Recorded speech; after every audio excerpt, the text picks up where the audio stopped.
Baik, kita lanjutkan kembali dialog kita di Kabar Petang. Saya ingin ke Mas Ferry. Ya, siap. Mas Ferry, ini kan dalam waktu dekat timnas Indonesia ini akan bertanding melawan Australia Ya. di 20 Maret 2025. Ini yang paling dekat. Nah, dengan dana yang besar ini, penambahan pemain naturalisasi ini seberapa banyak yang dibutuhkan oleh timnas kita? Saya rasa kalau untuk penambahan pemain dengan dana begitu besar ini, saya rasa butuh 3 pemain naturalisasi lagi ya. Penambahan pemain khususnya buat untuk pemain depan ya. Yang sekarang ini kan yang banyak pertanyaan, ini pemain depannya bagaimana ini, harus ada pergantian atau tidak. Saya rasa memang harus ada penambahan pemain, terutama di sektor lini depan dan mungkin di sektor lini sayap.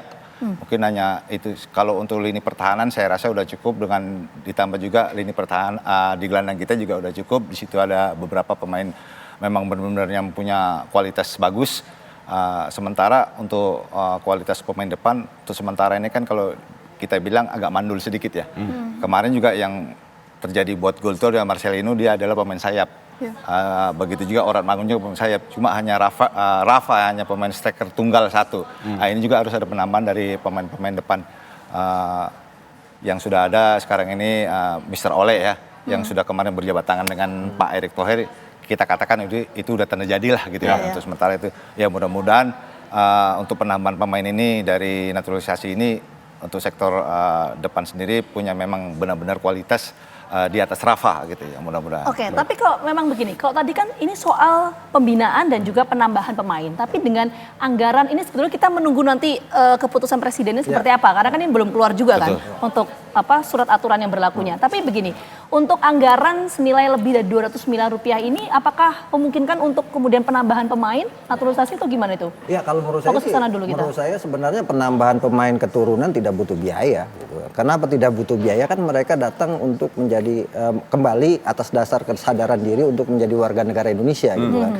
Jadi kalau pakai biaya berarti beli pemain dong. Seperti halnya klub-klub luar negeri Kontrak membeli juga pemain. Jadi sebenarnya 200 miliar ini kalau saya ingin merinci ke yang 120 miliar waktu Piala Dunia. Ini kan pertama tujuannya adalah untuk program pemusatan latihan. Kemudian program uji coba dan juga diantaranya adalah program mungkin bagian dari pembangunan pusat training latihan. Kita kan sekarang lagi dibangun di IKN itu pusat latihan tim nasional, belum selesai. Mungkin ada bagian dari dana itu yang juga untuk ke sana. Fasilitas itu ya? Fasilitas. Yang kemudian yang paling penting menurut saya agenda-agenda uji coba, misalnya untuk tim nasional U17, tim nasional U20, itu kan mereka biasanya melakukan pemusatan latihan. Kemarin U20 aja lagi di Jepang kan.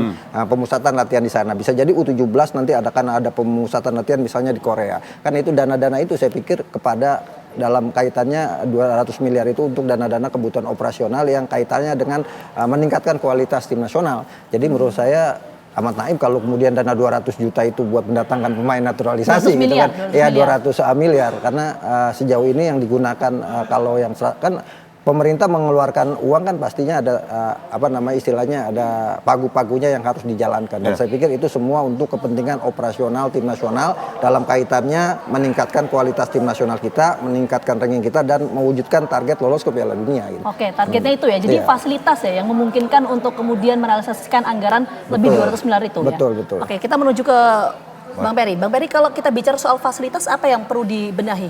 Ya, soal fasilitas yang harus dibenahi terutama ya lapangan bola, mungkin untuk mesh untuk pemain dan lain-lain ya. Karena kalau kita kalau kita ingin punya prestasi yang bagus ya kita harus lihat fasilitas kita dulu. Ya. Mungkin ada tempat nge-gym sekarang, jangankan sekarang, zaman kita dulu kan, zaman saya dulu, ya mungkin fasilitas itu sangat kurang sekali ya. Sekarang memang fasilitas harus ditingkatkan lagi seperti yang di IKN kemarin ya, itu harus lebih ditingkatkan lagi dan harus benar-benar kalau bisa dipercepat gitu ya.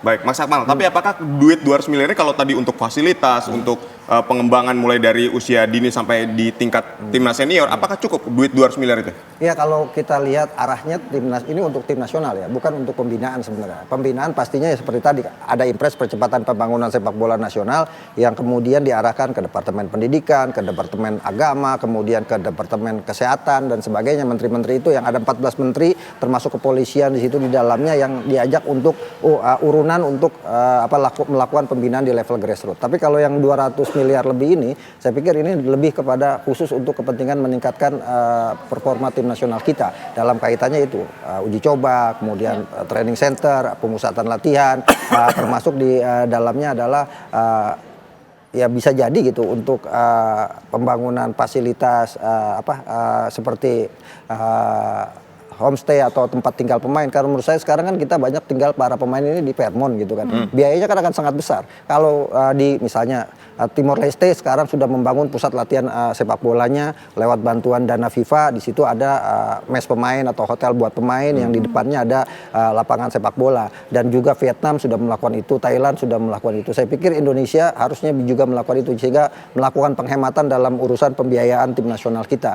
Nah, yang sedang dibangun saat ini kan di IKN. Belum selesai. Mungkin salah satu bagian dari 200 miliar ini salah satunya adalah mempercepat penyelesaian training center yang ada di IKN itu mungkin. Kalau kita berbicara yang lebih kekinian gitu Bang, Ya. kita hari ini kan sedang menghadapi kualifikasi Piala Dunia, kemudian ada Piala AFF, ada Piala Asia. Ya. Nah, apa yang harus dibenahi dengan dana yang besar ini? Ya kalau mikir saya yang paling penting adalah ya jadwal uji coba. Uji coba itu sangat penting loh. Karena kita level kita ingin naik maka kita harus perbanyak uji coba. Tapi kan uji coba ini juga misalnya untuk tim nasional senior diatur oleh agenda FIFA. Kalau bukan agenda FIFA PSG agak sulit gitu.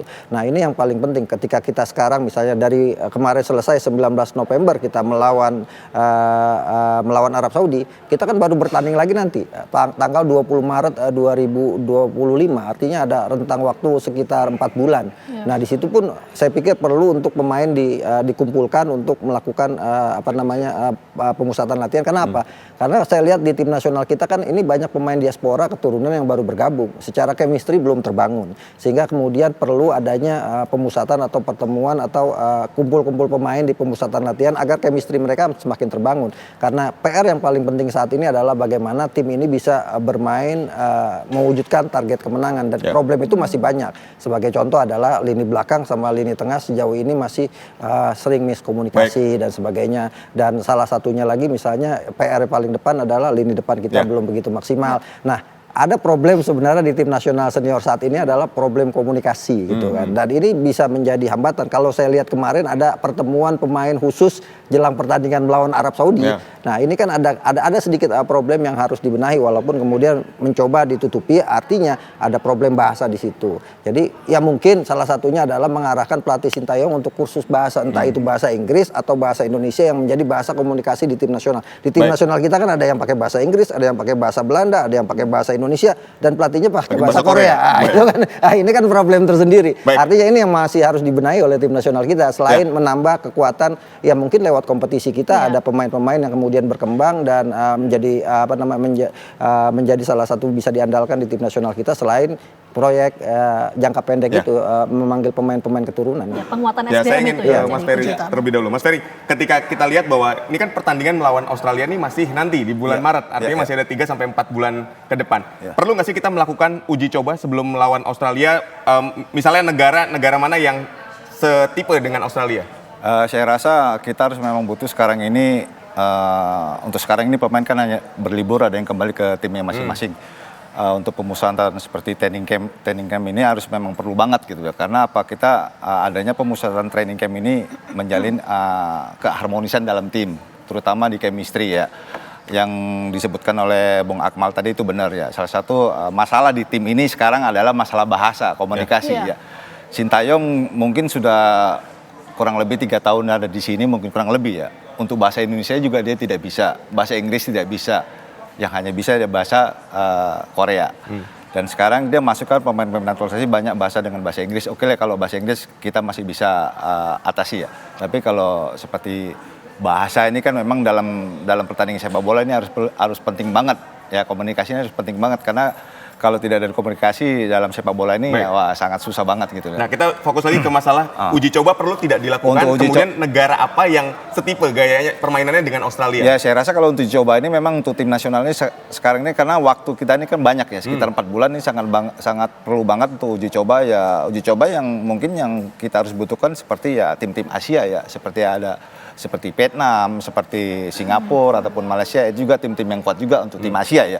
Mungkin kalau di tim-tim di luar dari Asia, tim Eropa mungkin kita bisa juga di negara Timur Tengah juga kita bisa ambil juga uji coba. Saya rasa dalam uji coba lebih diperbanyak uji coba ini akan memberikan positif kepada tim nanti untuk bisa lebih bagus lagi untuk menghadapi untuk Piala Dunia seperti nanti kita yang kita hadapi. Australia bukan tim yang kita mudah kalahkan kan gitu. Betul. Saya rasa tim-tim yang harus memang kita uji coba itu tim-tim yang harus di atas kita. Karena kalau di bawah kita mungkin ya nggak bisa juga. Kita harus bisa levelnya harus di atas kita harusnya.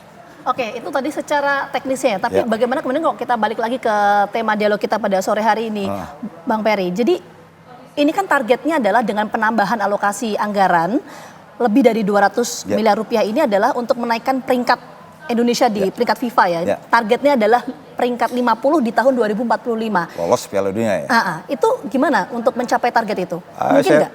Saya rasa dengan adanya 200 miliar ini memang dikhususkan buat untuk Piala Dunia nih ya. Iya. Untuk Piala Dunia untuk tim senior saya rasa juga ini juga harus juga difokuskan juga kepada U20 juga, U17 juga. Gitu. Memang target kita Bapak Presiden memang harus lolos ke Piala Dunia. Ya mudah-mudahan dengan alokasi dana ini bisa berjalan dengan baik. Harapannya begitu ya? Singkat ke Bang Akmal. Bang Akmal, target lolos Piala Dunia dan masuk 50 besar ranking FIFA di 2045, apakah ini realistis? Ya, kalau 2045 saya pikir realistis ya, dan itu adalah harapan, bahkan Jepang melakukan itu juga gitu. Yang paling penting untuk mencapai itu seperti apa? Harus banyak melakukan uji coba melawan tim-tim yang levelnya di atas Indonesia gitu. Nah ini mungkin yang penting. Cuma permasalahannya adalah Mas Adin, dari rentang sekarang sampai Maret nanti itu tidak ada FIFA Match Day. Artinya para pemain fokus di klubnya masing-masing. Nah ini mungkin yang harus dicarikan oleh PSSI, entah itu PSSI menggelar misalnya pertandingan anniversary apa Jakarta dan sebagainya yang mengundang tim-tim seperti Thailand mereka punya King Cup yang mengundang beberapa negara hebat untuk main melawan tim nasional mereka. Malaysia juga punya event itu, dan kita bisa melakukan itu. Kalau kita menunggu agenda FIFA atau FIFA Match Day ini agak sulit karena memang rentang Januari sampai Maret itu masing-masing klub, apalagi di Eropa semuanya ada Liga Champion dan sebagainya, agak sulit untuk kalau mengumpulkan. Kita misalnya mengundang negara lain, negara apa yang hari ini kira-kira pas lah untuk melawan Indonesia, untuk menambah jam terbang kita dan kekuatan kita? Kalau saya pikir lawan Belanda paling hebat tuh, gitu kan, karena banyak pemain kita dari Belanda juga gitu kan. Kemudian tim nasional Belanda, dan kita pernah melakukan itu kan pada tahun 2010 tim nasional Belanda datang ke sini. Sekarang dengan hubungan yang sangat harmonis, saya lihat Pak Erik juga sudah salaman dengan ketua Federasi Sepak Bola Belanda. Saya pikir melawan Belanda salah satunya adalah tantangan yang paling bagus buat Indonesia karena mayoritas pemain kita punya darah Belanda juga, dan di situ juga bisa meningkatkan kualitas permainan kita. Setelah kita kemarin lawan Argentina, ya lawan Belanda, lawan tim seperti Brazil dan sebagainya, saya pikir kita harus sudah naikkan level uji coba kita melawan tim-tim yang levelnya di atas Indonesia. Oke, jadi pembinaan penguatan SDM Timnas Indonesia itu yang perlu diperkuat ya. Nanti kita tunggu. Salah satunya lagi pembenahan dari sektor kompetisi. Itu yang paling penting juga. Kompetisi yang sehat pasti menghasilkan kualitas permainan. Artinya ada beberapa hal yang bagus. Perlu dibenahi dengan adanya anggaran ini. Nanti sekali lagi kita akan lihat bagaimana pengesahan anggarannya. Terima kasih banyak untuk Bung Peri dan juga Bang Akmal atas waktunya sudah bergabung bersama kami. Sehat selalu.